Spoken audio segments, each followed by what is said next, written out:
So let's say you fall off the map and you want to restart your game like this. Well, let me show you how to do that.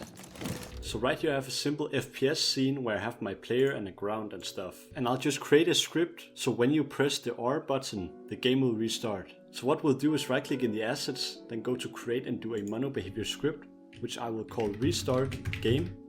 Now open up the script, and in here we'll delete the start and update function and add a new library which will be Unity Engine.scene management. And then we'll actually add the update function again, I'm sorry about that.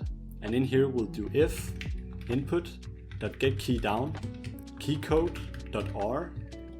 We'll do scene manager.load scene, and in here we'll do scene manager.getActiveScene.name. So we basically load the scene which is already active, which will be the same scene. So we basically just restart the game. Now head back into Unity, and in here I'll just create an empty game object called restart game, and I'll drag the restart game script onto that. Now let's hit play, and I'll jump out here and I'll press R, and now the game resets. You can of course also hook this up to buttons and all sorts of things. And also another thing, if you're using this way of using inputs, you have to go to edit, project settings, player, other settings, configuration, and active input handling to both, just so you know. But yeah, I hope you like this very simple tutorial. And also if you want to try a premium course which I created, then check out the link in the description where I have a course where you go from a complete beginner all the way to an intermediate in Unity who can make 2D and 3D games. There's a 7-day free trial in there, so you can check it out if you want. But yeah, have an amazing day.